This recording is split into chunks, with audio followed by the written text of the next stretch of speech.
A mão ancestral e marcada de Lord Valérius bateu com força na mesa de obsidiana do conselho, e o estalo de osso na pedra ecoou como um dobre de finados na câmara cavernosa. Cada sombra pareceu recuar, cada cintilação dos candelabros prendeu a respiração. Seus 7 membros do conselho, vampiros cujas idades eram medidas em séculos, estremeceram como um só. Apenas Lucian, seu rival ambicioso e sempre sorridente, parecia satisfeito com a fúria do Alfa. O alvo da ira do Lorde, a necessidade urgente de um herdeiro puro sangue para assegurar sua dinastia, era uma serpente que Lucian havia alegremente libertado em seu meio. Mas Valérius não o olhava. Seu olhar, 2 fragmentos gêmeos de gelo prateado, estava fixo na trêmula escrava humana que Lucian arrastara até eles como adereço para seu teatro político. Ela fora acusada de roubar um medalhão de prata, uma ninharia destinada a demonstrar a suposta fraqueza de Valérius, sua distração do dever. Quando seus olhos gélidos encontraram os dela aterrorizados, um calor abrasador irrompeu em sua palma. As tatuagens intrincadas e espirais gravadas em sua pele, adormecidas por 500 anos, as marcas lendárias da Anima Sanguinis, a profecia do sangue da alma, brilharam em uma luz prateada brilhante e etérea, banhando a câmara sombria com um brilho sobrenatural. Um suspiro coletivo sugou o ar da sala. A profecia era real e havia escolhido. Valérius se levantou lentamente, a luz de sua mão iluminando os planos rígidos de seu rosto, uma máscara de descrença em guerra com a autoridade ancestral. Sua voz, um estrondo baixo que vibrava através da própria pedra sob seus pés, cortou o silêncio atordoado. Ela é minha. Espere, antes que a próxima revelação se desdobre. Se este mistério já o cativou, conte-nos de onde você está acompanhando esta história. Para garantir que você não perca alianças inesperadas ou poderes despertados, inscreva-se e junte-se ao nosso círculo. O jogo está prestes a mudar. Agora de volta à cena. As 2 palavras pairaram no ar, absolutas e irrevogáveis. O sorriso irônico de Lucian se dissolveu, substituído por uma contorção de fúria e espanto. A garota, Elara, apenas tremeu ainda mais, seus olhos castanhos arregalados percorrendo a mão brilhante para o rosto terrivelmente calmo do Alfa que acabara de reinvincá-la como uma possessão. Ela entendia a linguagem de mestres e escravos, sabia o que significava ser possuída. Mas aquilo era algo completamente diferente. Era como ser marcada, até a alma, diante das criaturas mais poderosas e perigosas do mundo conhecido. Meu senhor, começou a anciã Maeve, com a voz um sussurro esganiçado e o rosto de porcelana uma tela de confusão. As marcas, elas não podem ser... São sim, afirmou Valérius, com a voz desprovida de calor. Ele não desviou o olhar de Elara. Era como se estivesse tentando enxergar além da túnica esfarrapada de escrava, além da pele manchada e o âmago dela. Ele não via uma ladra, mas uma sobrevivente. Viu um lampejo de desafio nas profundezas do terror dela, uma centelha que não via em ninguém, vampiro ou humano, há gerações. Era essa centelha, ele vagamente percebeu, que a profecia devia ter encontrado. Isso é uma farsa, rosnou Lucian, recuperando a compostura. Um truque, uma escrava humana? A profecia fala de uma alma gêmea de imenso poder, uma rainha para ficar ao lado do Alfa. Esta é uma órfã, uma criança abandonada que limpa nossas botas. Ela o enfeitiçou, meu senhor. Valérius finalmente virou a cabeça, um movimento lento e deliberado que carregava o peso de eras. A luz prateada de sua mão diminuiu, mas a ameaça em seus olhos se intensificou. Acuse-me de ser fraco, Lucian. Acuse-me de estar distraído, mas nunca me acuse de ser tolo. Ele gesticulou com desdém em direção ao conselho. Deixem-nos, agora. Não era um pedido. Um por um, os vampiros ancestrais se levantaram e saíram da câmara. Lucian permaneceu ali por um instante, com os olhos ardendo em uma promessa odiosa, antes de sair da sala em um turbilhão de veludo escuro. As pesadas portas de carvalho se fecharam com estrondo, deixando Valérius e Elara em um silêncio mais alto que o caos anterior. Os joelhos de Elara finalmente cederam. Ela desabou no chão frio, o corpo tremendo incontrolavelmente.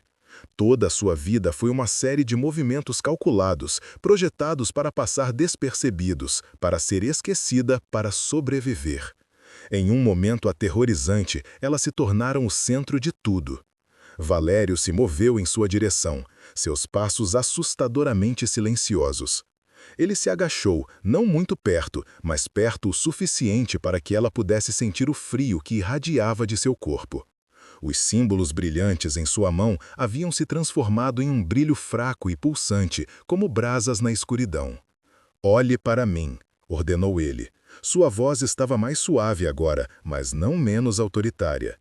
Lentamente, ela ergueu a cabeça. Lágrimas escorriam pelo seu rosto, traçando caminhos limpos através da sujeira em suas bochechas.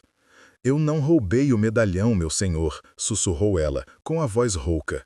Era tudo o que conseguia pensar em dizer, a pequena defesa de uma vida pequena.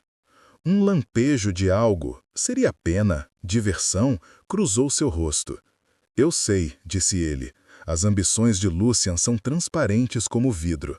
Não é por isso que você está aqui."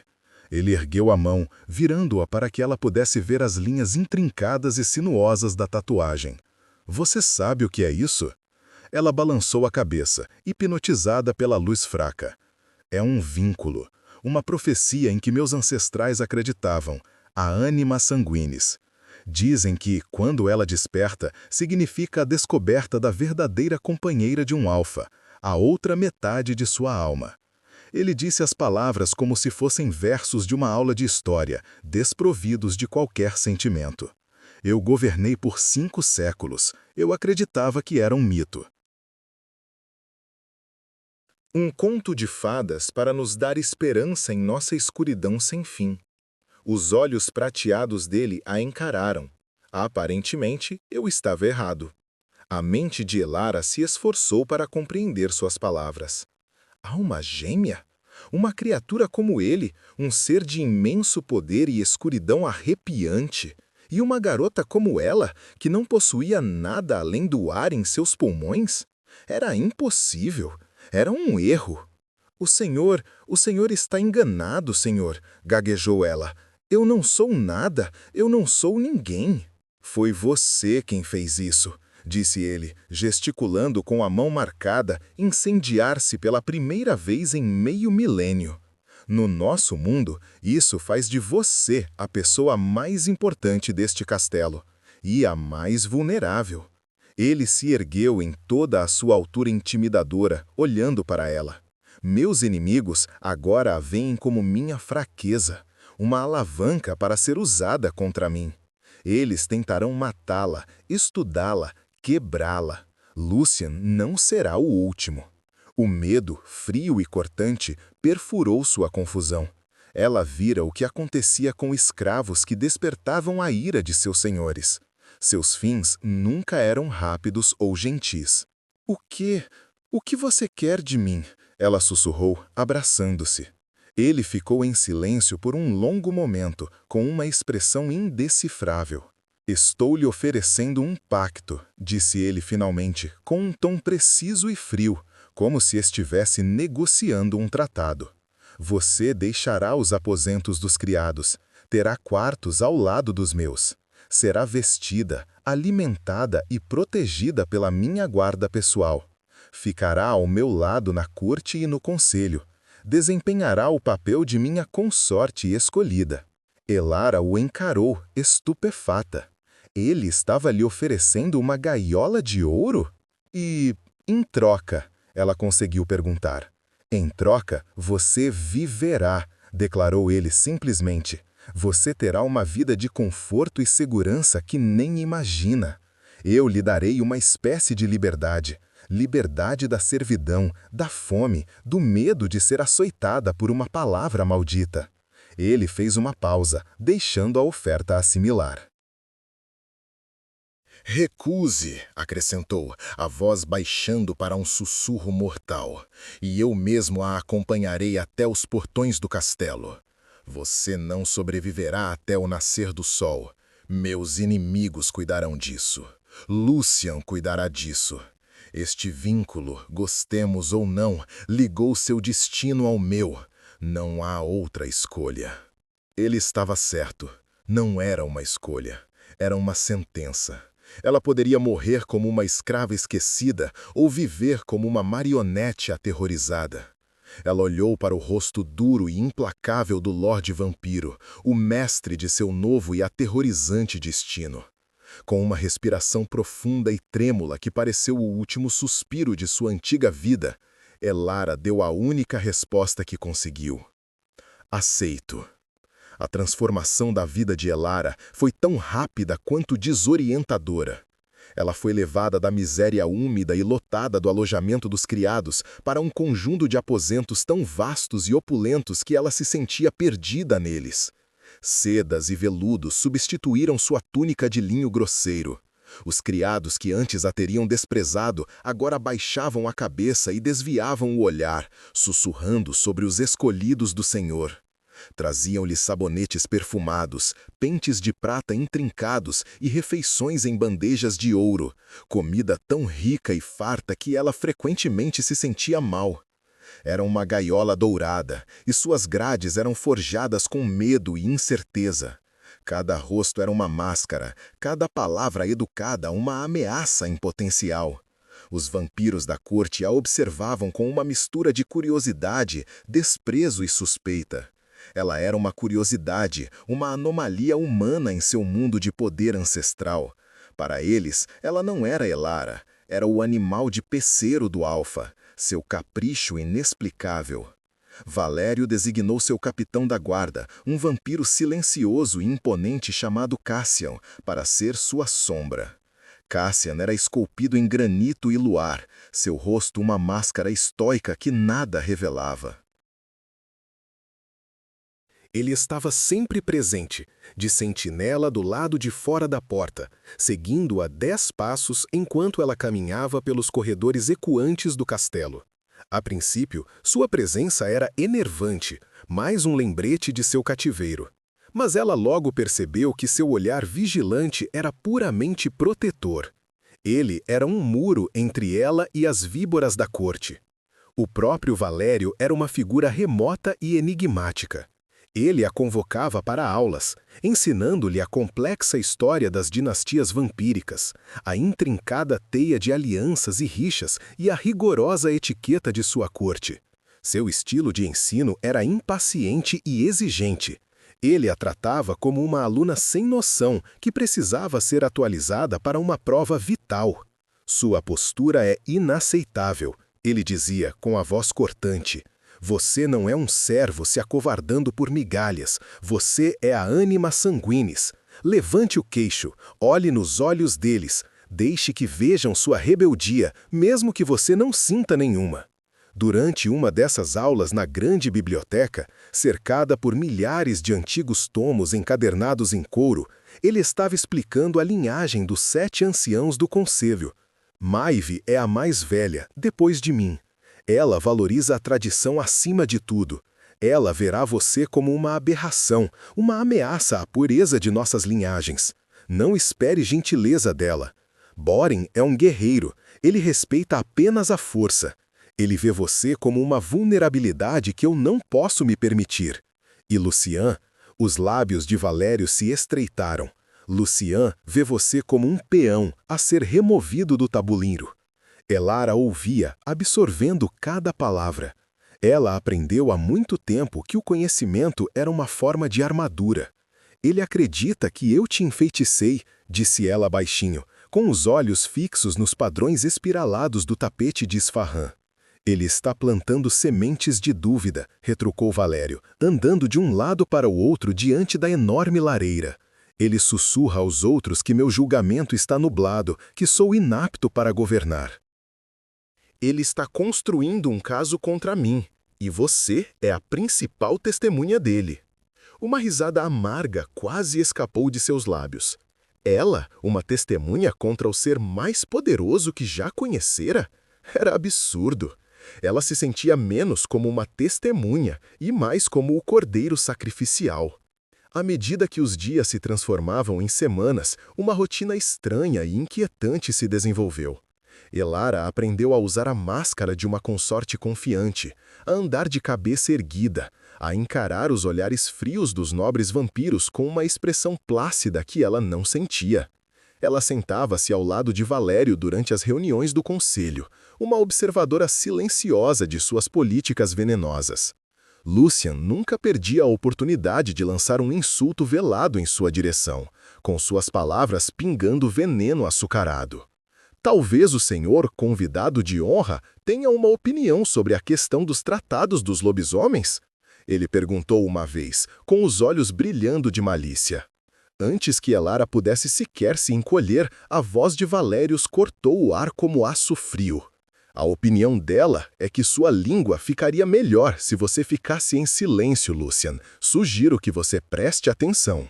Nesses momentos, ela sentia a força crua e aterrorizante da proteção dele. Não era gentil. Não era gentil. Era uma declaração brutal de propriedade, mas mantinha os lobos afastados. Por trás dessa parceria forçada, algo mais se agitava. Elara começou a ver as rachaduras na fachada de mármore do Alfa. Viu o profundo cansaço em seus olhos quando ele pensava que ninguém estava observando. Viu a solidão que o envolvia como uma mortalha. Ele era um rei em um trono solitário, cercado por inimigos e bajuladores. Certa noite, ele a encontrou no Observatório Sul, observando a lua através do enorme telescópio de latão. O céu noturno era uma das poucas coisas que lhe traziam uma sensação de paz, uma lembrança de um mundo além daqueles muros de pedra. Ele não falou por um longo tempo, apenas parado perto da porta. As estrelas são a única constante, disse ele, finalmente, com a voz estranhamente contida. Impérios ascendem e caem. Mortais vivem e morrem. Até a nossa espécie pode ser destruída, mas as estrelas permanecem. Eles parecem tão livres, ela sussurrou, sem tirar os olhos da lente. É uma ilusão, respondeu ele. Eles estão presos pela gravidade, presos em uma dança celestial da qual não conseguem escapar, assim como nós. Ele se moveu para ficar ao lado dela, e ela pôde sentir o frio da presença dele. Ela ficou tensa, esperando um sermão ou uma ordem. Em vez disso, ele olhou para o telescópio. Meu pai mandou construir isto, disse ele, com um tom de melancolia na voz. Ele era mais um estudioso do que um rei. Passava noites aqui, mapeando constelações que não existem mais. Era a primeira vez que ele falava do seu passado, de algo pessoal. Foi um momento fugaz e despreocupado. Elara se viu querendo perguntar mais, entender o homem por trás do monstro. Mas antes que pudesse encontrar as palavras, a máscara estava de volta no lugar. Você não deveria estar aqui sozinha, disse ele, com o tom novamente frio e distante. Não é seguro. O momento foi quebrado, mas deixou um resíduo. Uma pergunta. O primeiro teste real ao frágil pacto veio sem aviso. Elara havia se retirado para seus aposentos, as pesadas cortinas de veludo fechadas contra o crepúsculo perpétuo do domínio vampírico. Ela estava sentada perto da lareira, lendo um dos tomos de história que Valério lhe designara, quando um movimento brusco no canto do olho a fez erguer os olhos. Uma sombra se destacou das sombras mais profundas do aposento. Não era Cassian. Um homem estava ali, vestido em couro escuro, o rosto coberto por um capuz. Em sua mão, ele segurava uma adaga, cuja lâmina estava revestido por uma substância viscosa e prateada. O coração de Elara pulou na garganta. Ela abriu a boca para gritar, mas ele estava do outro lado da sala, em um borrão silencioso, uma mão tampando sua boca, a outra pressionando a lâmina fria e envenenada contra a sua garganta. Nenhum som, pequeno humano, sibilou ele, com o hálito cheirando a terra e decomposição. Lord Lucian manda lembranças. O pânico, ardente e absoluto, tomou conta dela. Sua vida de servidão a ensinara a ficar quieta, a obedecer, a suportar. Mas algo mais surgiu nela agora, um instinto primitivo de lutar.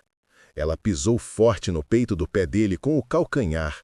Ele grunhiu de dor, afrouxando o aperto por uma fração de segundo. Era tudo o que ela precisava. Ela se virou, empurrando-o com toda a força. A adaga caiu ruidosamente no chão enquanto ele cambaleava.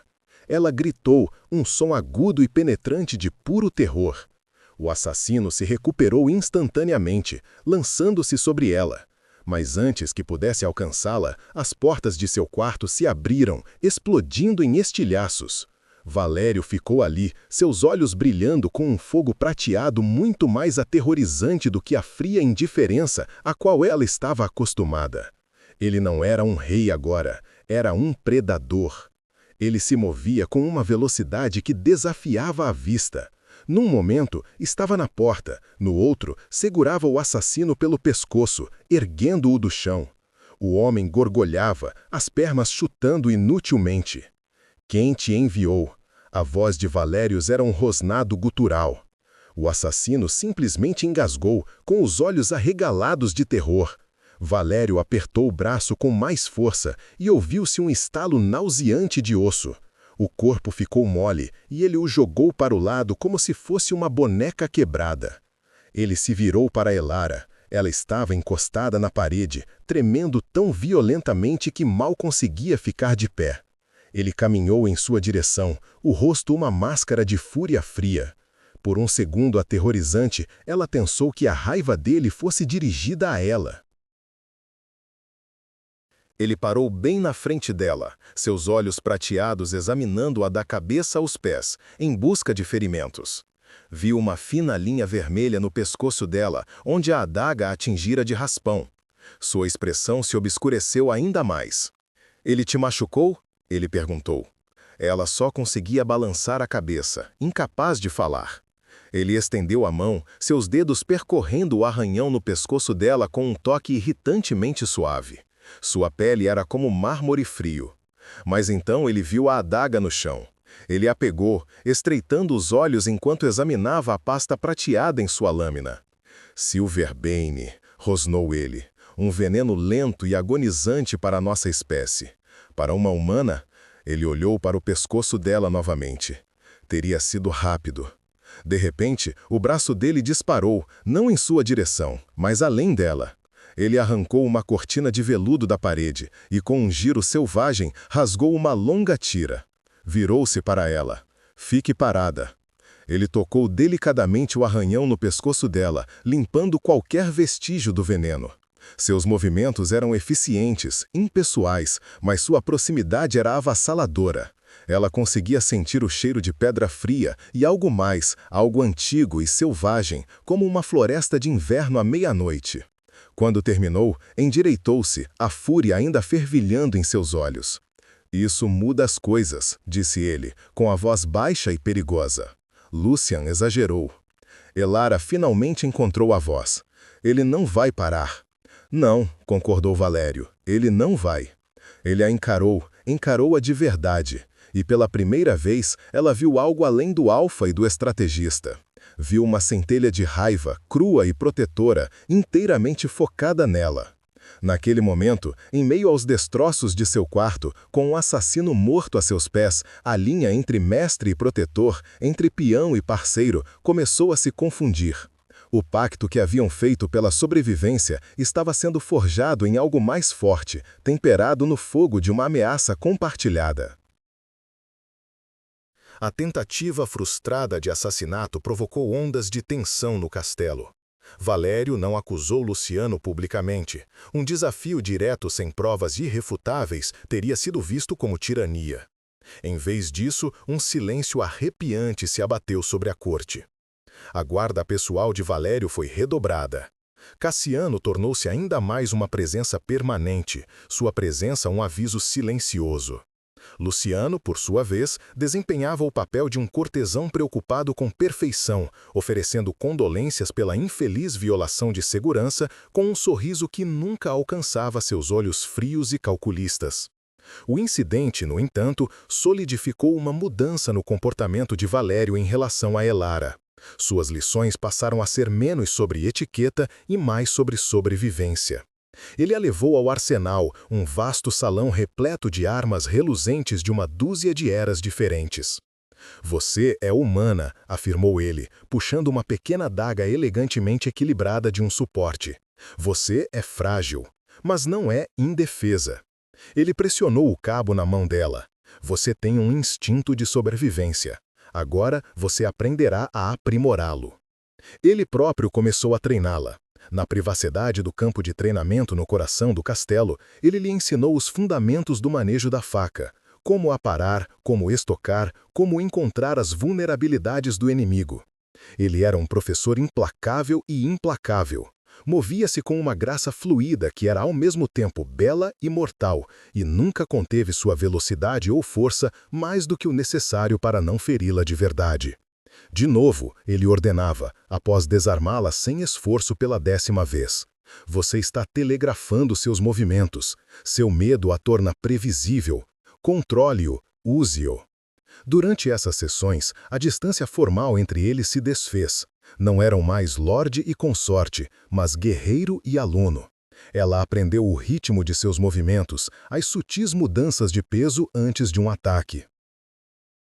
Sentiu os músculos rígidos de seus braços enquanto ele corrigia sua postura, seu hálito frio em sua bochecha enquanto ele sussurrava instruções. Era íntimo e aterrorizante em igual medida. Certa noite, exausta e machucada, ela finalmente conseguiu passar pela guarda dele e pressionar a ponta cega de sua adaga de treinamento contra o tecido da túnica dele, bem em cima do coração. Ambos congelaram. Sua mão tremia, sua respiração ofegante. Ele olhou para a lâmina e depois para ela. Um sorriso lento, quase imperceptível, surgiu em seus lábios. Era a primeira vez que ela o via sorrir. O sorriso transformou suas feições severas, revelando uma beleza tão perigosa quanto cativante. "Ótimo", disse ele, num murmúrio baixo. "Você está aprendendo." A corte, é claro, notou a mudança. Viram a nova confiança na postura de Elara, a maneira como ela não se encolheu mais sob o escrutínio deles. Viram a maneira como os olhos de Valério a seguiam, um brilho possessivo e vigilante que nada tinha a ver com política. Rumores começaram a circular, não de bruxaria, mas de afeição genuína. A ideia de que o alfa frio e implacável pudesse ser seduzido por uma escrava humana era para muitos ainda mais escandalosa. A facção de Luciano usou esses rumores a seu favor, atiçando a dissidência entre os anciões mais tradicionalistas. Argumentavam que Valério estava abandonando seu dever, comprometendo o futuro de sua raça por uma paixão passageira. A pressão aumentou. Finalmente, o conselho se reuniu formalmente e emitiu uma demanda. "O vínculo precisa ser provado", anunciou a anciã Maeve com a voz crêmula de convicção hipócrita em uma tensa reunião do conselho. Elara sentou-se ao lado do trono de Valérios, com as mãos cerradas no colo. Há um rito, a provação da harmonia. Ele confirmará a legitimidade da ânima sanguinis. Se o vínculo for verdadeiro, será selado, visível a todos. Se for falso... Ela fez uma pausa, com os olhos fixos em Elara. "Ele expurgará a influência estrangeira. Destruirá o impostor." O sangue de Elara gelou. Era uma sentença de morte disfarçada de cerimônia. "Não haverá nenhuma provação", disse Valérios, com a voz perigosamente calma. "Meu senhor, é a lei", insistiu Borim, o guerreiro ancião. "É a única maneira de silenciar a dissidência e unificar a corte em seu apoio mais uma vez. Não preciso de um truque de mágica para validar o que sei ser verdade", retrucou Valérios, seu poder começando a irradiar, uma pressão palpável no ambiente. "E não a submeterei a um ritual bárbaro que não é realizado há 1000 anos, um ritual que é conhecido por ser volátil e perigoso até mesmo para os mais fortes entre nós." Sua recusa é reveladora, Valério. disse Lucian suavemente, dando um passo à frente. Sugere que você teme o resultado. Sugere que você sabe que o vínculo é uma fraude, uma fantasia que você construiu para justificar esse flerte. Valério levantou-se do trono. Escolha suas próximas palavras com extremo cuidado, Luciano. O confronto era claro. Ao recusar o ritual para proteger Elara, Valério estava dando aos seus inimigos exatamente a munição de que precisava. Ele estava escolhendo a segurança dela em detrimento da sua própria estabilidade política. Ele era visto como fraco, comprometido. Sua autoridade, pela primeira vez em seu longo reinado, começava a se fragmentar. Mais tarde, naquela noite, Elara o encontrou em seu escritório. Ele estava diante de um grande mapa de seus territórios, mas seus olhos estavam desfocados. Você deveria ter concordado com o ritual, ela disse suavemente da porta. Ele se virou para ela, com uma expressão sombria. Não seja tola. Eu não arriscaria sua vida por causa de aparências políticas. Eles acham que você é fraco por minha causa, ela insistiu, entrando na sala. Estou minando seu governo. Era isso que Lucian queria o tempo todo. Sei o que Lucian quer, rosnou ele. O que eu não levei em conta foi a covardia do conselho. Ele passou a mão pelos cabelos escuros, um gesto de frustração que a assustou. Eles estão tão presos à tradição e ao medo que não conseguem enxergar a verdade diante deles. Então precisamos encontrar outra maneira de mostrar a eles, insistiu ela, com uma nova determinação endurecendo sua voz. Deve haver algo em todos esses livros. Ela apontou para as prateleiras imponentes, algo que possa nos ajudar. Uma prova diferente, um contra-argumento, qualquer coisa. Ele olhou para ela com uma expressão estranha no rosto. Você não está com medo? Estou apavorada, admitiu ela honestamente. Mas passei a vida inteira como escrava, deixando que outros decidissem meu destino. Você me mostrou como lutar.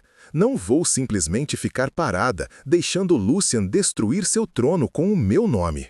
As palavras dela pareceram tocar profundamente nele. Ele atravessou a sala e parou diante dela, sua presença dominando o espaço. Estendeu a mão, não para tocá-la, mas para delicadamente colocar uma mecha de cabelo dela atrás da orelha. O gesto foi tão inesperado, tão terno, que a fez prender a respiração.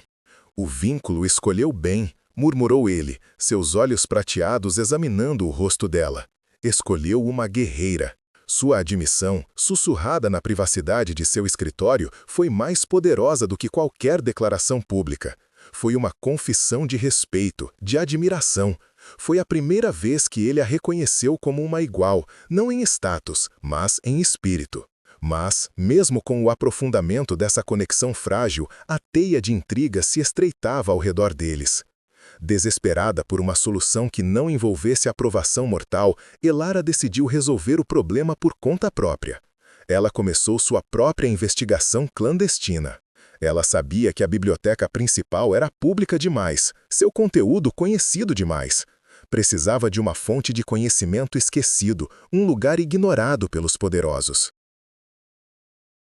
Seus pensamentos se voltaram para o arquivista do castelo, um vampiro recluso e antigo chamado Alaric, que, segundo rumores, estava meio louco devido a séculos de solidão.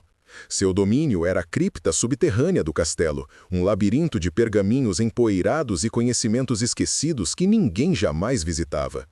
Com a ajuda relutante de Cassiano, que jurou protegê-la, e ela argumentou que encontrar uma maneira de assegurar o trono era a forma suprema de proteção, ela desceu até os arquivos. O ar estava impregnado com o cheiro de papel em decomposição e poeira. Alaric era exatamente como descrito, uma figura magra, com olhos arregalados e dedos manchados de tinta, que parecia mais à vontade com fantasmas sussurrantes do que com seres vivos. Os anima sanguinis, ele disse com a voz rouca, quando Elara explicou o que procurava. Seus olhos brilharam com uma luz febril. Todos acham que conhecem a história, o Alfa e sua alma gêmea, uma história de poder e amor. Ele gargalhou, um som seco e estridente. Eles só leem a primeira página. Ele se arrastou para a escuridão, sua voz ecoando até ela. Eles procuram a pedra do sol para cortá-la aos tolos. A Pedra do Sol não é uma chave, é um amplificador. As palavras enigmáticas dele lhe causaram um arrepio na espinha. O que isso amplifica? Ela perguntou. Ele retornou com um caixão pesado e coberto de poeira, que destrancou com a mão trêmula. Lá dentro, aninhado sobre veludo desbotado, não havia uma pedra, mas uma coleção de pergaminhos, com as bordas se desfazendo. Ele entregou um a ela. O texto estava em um dialeto antigo, mas as lições de Valério tinham sido completas. Ela conseguia lê-lo. Seus olhos percorreram a escrita áspera e o sangue sumiu de seu rosto. Os textos da biblioteca falavam apenas do destino romântico do vínculo, mas esta versão original, sem censura, contava uma história mais sombria. A profecia da Anima Sanguinis era uma salvaguarda, uma espada de 2 gumes criadas pelos primeiros vampiros. Ela não apenas escolhia um parceiro, criava uma proteção viva contra a tirania. O parceiro vinculado era o único ser existente com a habilidade inata de canalizar um poder capaz de destruir o alfa. O vínculo era uma conexão de almas, sim, mas também era uma coleira. E a Pedra do Sol, ela não rompia o vínculo. Era um ponto focal, um canal projetado para transformá-lo em uma arma. Podia transformar o parceiro, querendo ou não, em um receptáculo de imenso poder, capaz de derrotar o alfa imortal. O plano de Lucian a atingiu com a força de um golpe físico. Ele não queria se livrar dela, ele queria usá-la. Ele não estava tentando provar que o vínculo era falso. Ele estava tentando encurralar Valério, isolá-lo e então capturá-la, a arma perfeita para matar o alfa e tomar o trono para si. Todos, incluindo Valério, haviam entendido mal sua estratégia. Agarrando o pergaminho, ela saiu correndo dos arquivos, com o coração batendo forte com um medo novo e terrível. Ela precisava avisá-lo. Invadiu o escritório dele e o encontrou examinando o mesmo mapa de antes. É mentira, ela ofegou, sem fôlego. Tudo isso. Ele olhou para cima, com a testa franzida em confusão. Elara, o que foi? Ela empurrou o pergaminho para ele. A profecia, a Pedra do Sol, não é o que pensávamos. Lucian não me quer morta, ele quer me usar para matar você. Ela explicou o que havia encontrado, suas palavras saindo em uma torrente frenética. Descreveu a verdadeira natureza do vínculo, o propósito horripilante da Pedra do Sol. Mas em sua pressa e terror, sua explicação soou como uma acusação de pânico. Ela viu a expressão dele mudar, sua preocupação inicial se transformando em uma máscara familiar e gélida de suspeita. Ele está manipulando todo mundo, concluiu ela, com a voz suplicante. Ele quer me transformar na sua carrasca. Valério pegou o pergaminho dela, seus olhos examinando o texto antigo. Ele ficou em silêncio por um longo tempo, seu rosto ilegível. Quando finalmente ergueu os olhos, seu olhar era frio, distante. Onde você encontrou isso? Ele perguntou, com a voz monótona. Nos arquivos inferiores, com Alaric. O louco, zombou ele baixinho. Olhou do pergaminho para ela e um cinismo profundo e cansado preencheu seus olhos. Era o olhar de um governante que já vira 1000 traições.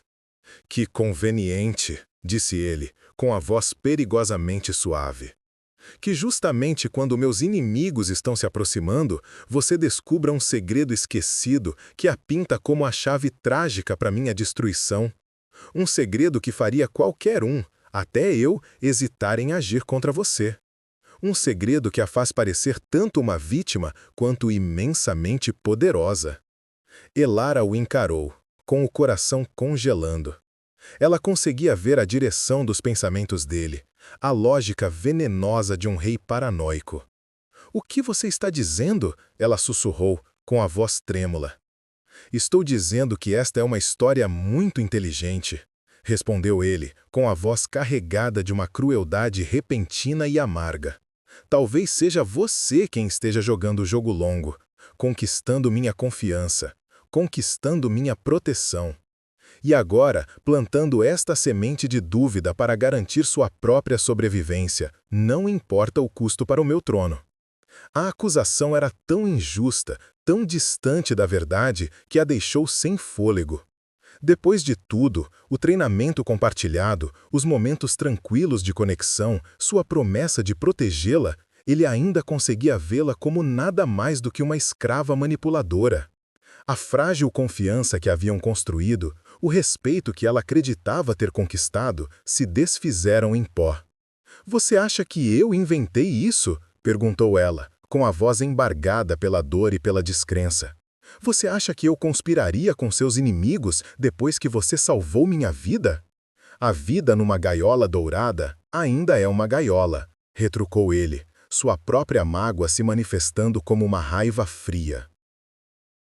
Ele estava ferido pelo que percebia como a traição suprema dela, o uso de seus sentimentos crescentes como uma arma contra si mesmo.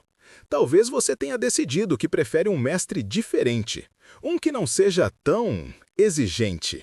Lágrimas de fúria e desespero brotaram em seus olhos.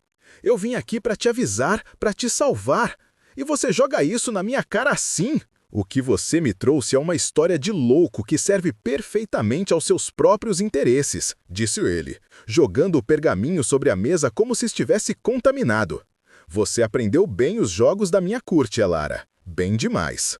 O abismo que se abriu entre eles naquele momento era vasto e absoluto. Ele viu um traidor. Ela viu o mestre que sempre temera, a criatura fria e implacável que jamais a veria como algo mais do que uma ferramenta ou uma ameaça. A revelação que deveria tê-los unido os havia destruído completamente. E nas sombras do castelo, Lucien, que tinha olhos e ouvidos por toda parte, sabia que seu momento havia chegado. O alfa e seu animal de pessimado estavam abatidos. Era hora de fazer seu movimento final. Desolada e furiosa, Elara retirou-se para seus aposentos, a força da desconfiança de Valério como um golpe físico. Sentia-se mais sozinha do que nos aposentos dos criados. Lá, pelo menos, ela conhecia seu lugar. Ali estava presa em um pesadelo de miséria dourada, acusada pela única pessoa em quem começara a acreditar.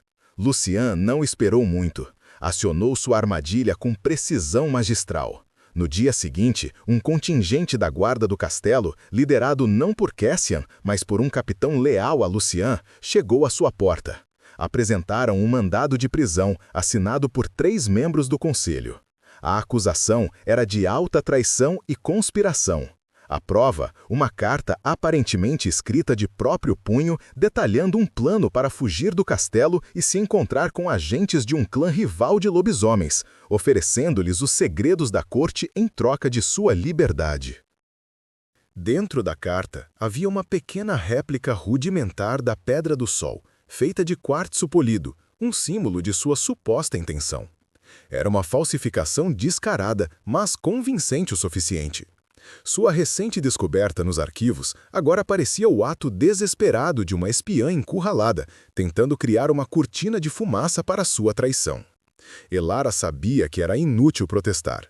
Os guardas a agarraram, ignorando seus apelos, e a arrastaram não para uma prisão confortável, mas para as masmorras profundas, as celas frias e sem luz reservadas para os piores traidores. A escuridão era absoluta, o ar denso com o cheiro de pedra úmida e desespero. Acorrentada à parede, vestida mais uma vez com uma túnica de linho rústico, Elara mergulhou na desesperança. Valério não viera. Ele não os impedira. Ele acreditava nisso. Ele a havia rejeitado. Durante dias, ela definhou no escuro, perdendo a noção do tempo. Seu único visitante era um guarda silencioso que lhe trazia pão e água. Então, em um ciclo, o visitante era diferente. Uma figura familiar, com um rosto de granito, apareceu na porta de sua cela, segurando uma tocha. Era Cassian. Ele destrancou a porta e entrou, com o rosto sério. Lord Lucien fez um desafio formal ao trono, disse ele, com a voz grave e rouca. Ele usa a sua traição como prova final do julgamento falho do Alfa. O conselho sancionou um julgamento por combate, a ser realizado em 3 dias. O vencedor assume o trono. Elara olhou para ele, com os olhos vazios. "Por que você está me contando isso?" "Porque não acredito que você seja um traidor", declarou Cassian simplesmente. "Eu o observei. Vi o jeito como você olha para ele quando pensa que ninguém vê. E eu sirvo Lord Valério há 2 séculos. Seu único defeito é que seu orgulho é tão vasto quanto seu poder. Quando ferido, ele fica cego. Ele se ajoelhou e soltou as correntes dela. Lucian vencerá o combate. Não porque seja o melhor guerreiro, mas porque o Alpha não está interessado nisso. Ele acredita que o vínculo falhou, que você o traiu. Ele lutará com o peso desse desespero. Lucian o usará contra ele. O que posso fazer? Sussurrou ela, esfregando os pulsos doloridos. Sou uma prisioneira. Não mais, disse Cassian, entregando-lhe um manto escuro. Eu vou tirar você daqui, mas você não pode fugir. Fugir só vai provar sua culpa. Você falou de uma pedra do sol de verdade. Você precisa encontrá-la. É a única coisa que pode expor todo o plano de Lucian. Ela está guardada no cofre ancestral, abaixo da sala do trono. Ele pressionou uma pequena chave de ferro na mão dela. Isso abre os túneis de serviço. Vá, prove que ele está errado. Enquanto isso, em seu escritório, Valério fitava o fogo, com a carta falsificada sobre a mesa. Ele a lera centenas de vezes. As palavras eram condenatórias, mas a defesa silenciosa de Cassian ecoava em sua mente.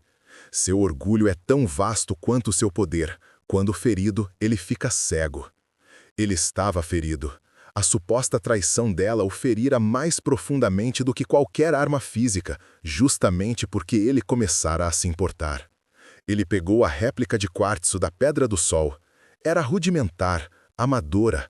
Seria aquilo mesmo obra de um conspirador astuto ou o suporte desajeitado de uma armação?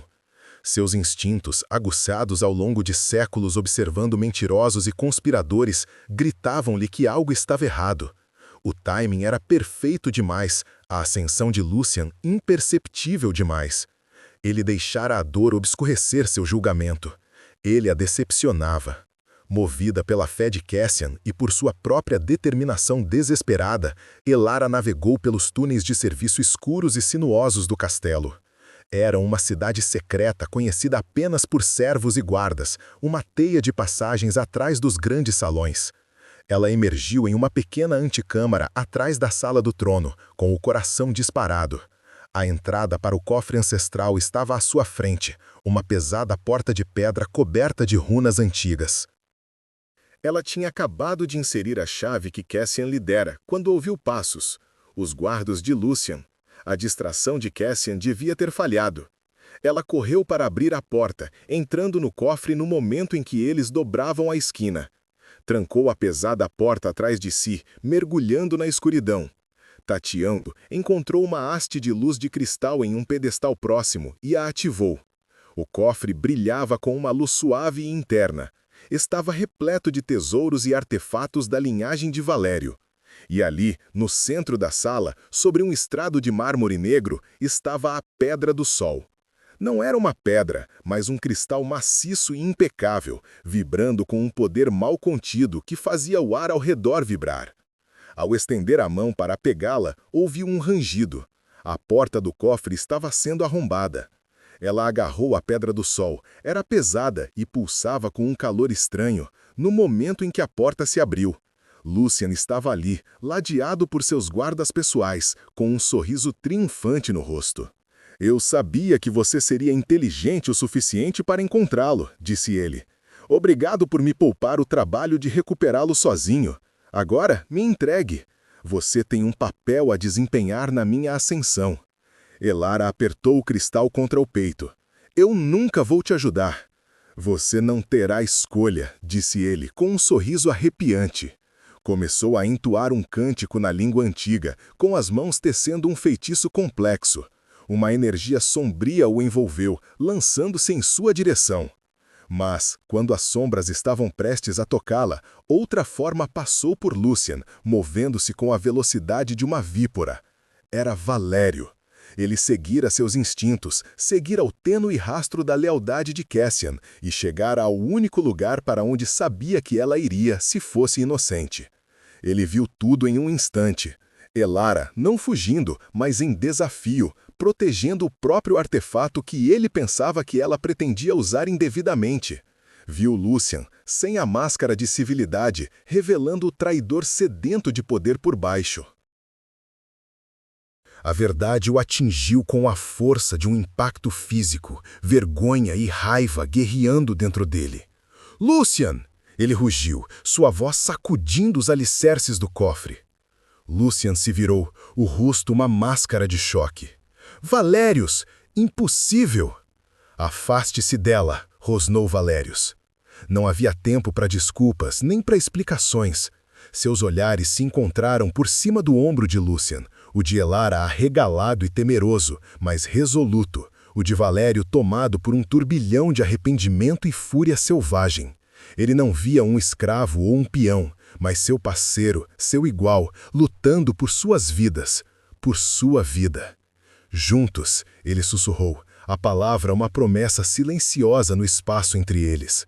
Ela assentiu com firmeza e determinação.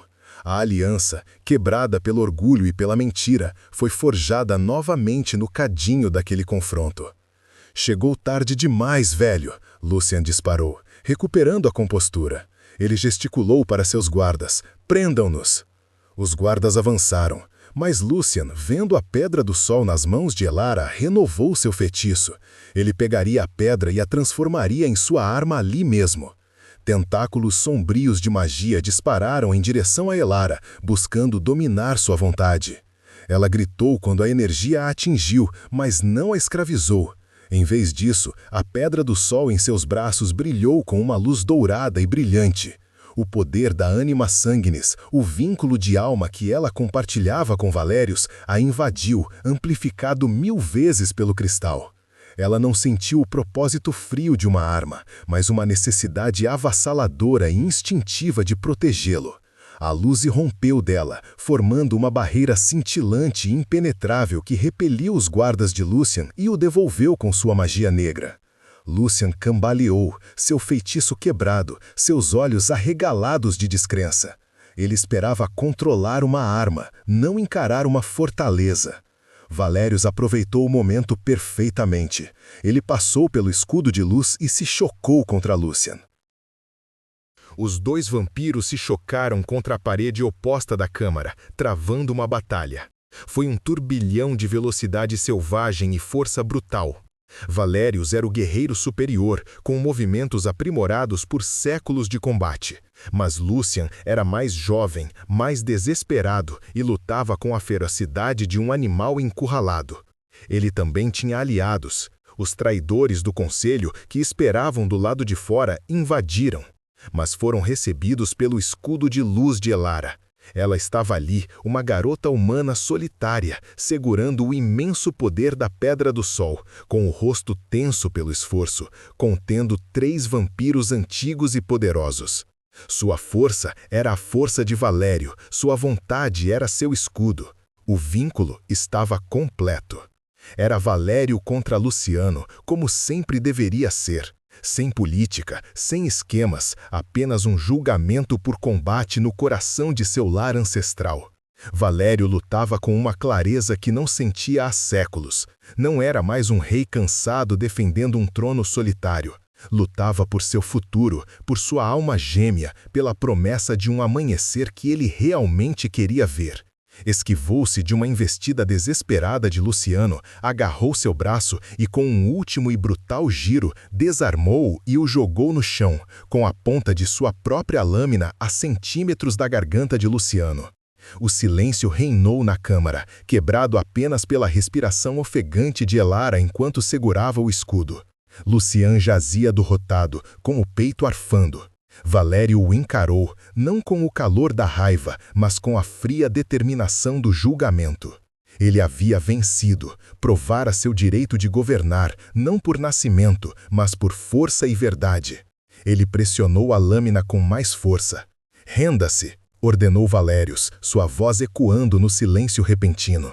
Lucian, imobilizado e impotente, com suas grandes ambições reduzidas a cinzas, finalmente cedeu. "Eu me rendo", disse ele com a voz engasgada, as palavras com gosto de veneno.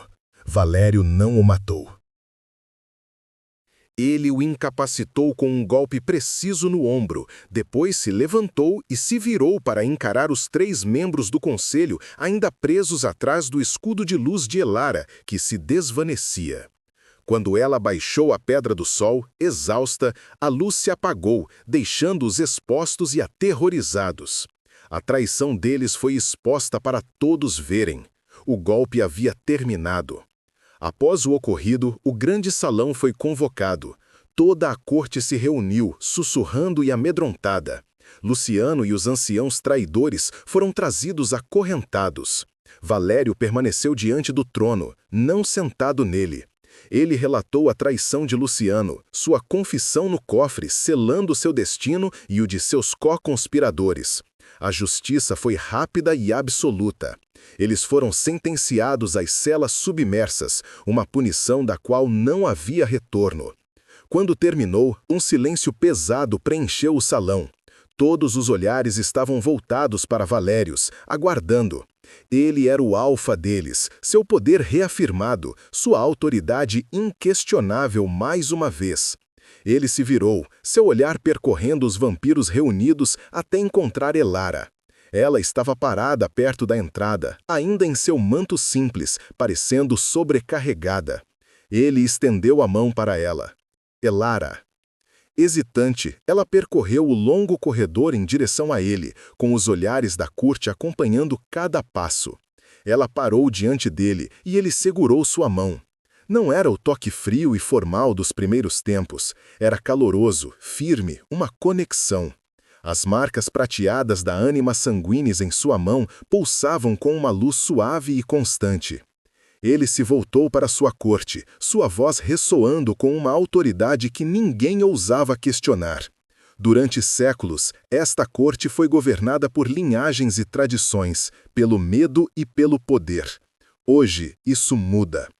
Ele ergueu as mãos unidas. Por lei ancestral, seu antigo status é anulado. A ânima sanguinis a torna minha igual. Ele fez uma pausa, seus olhos prateados encontrando os dela.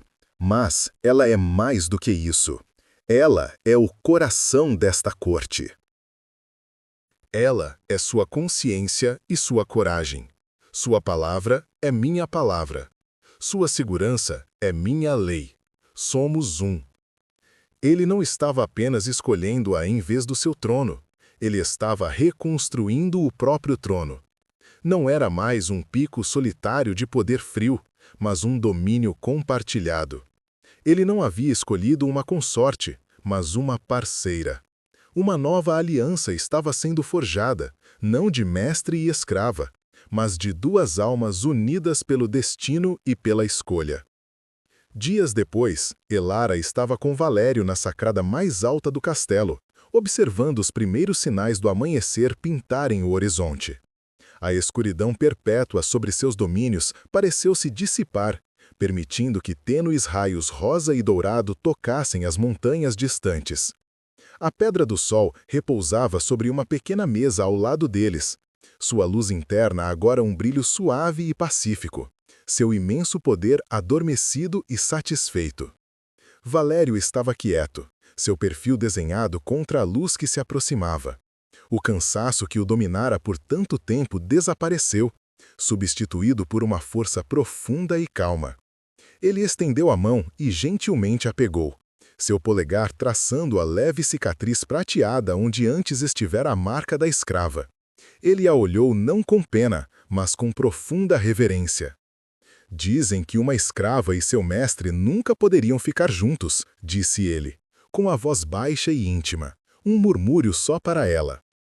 Elara olhou do horizonte para as mãos unidas, onde as marcas do vínculo pulsavam em um ritmo suave e constante contra sua pele. Um pequeno sorriso genuíno surgiu em seus lábios, pela primeira vez no que pareceu uma vida inteira. Eles estavam certos, respondeu ela, com a voz clara e forte no ar da manhã. Ele tinha que parar de ser um mestre. O sol atingia o topo das montanhas e sua luz cálida as banhava. Pela primeira vez em 500 anos, Valério não recuou. Ele permaneceu ao lado dela, encarando o novo dia juntos.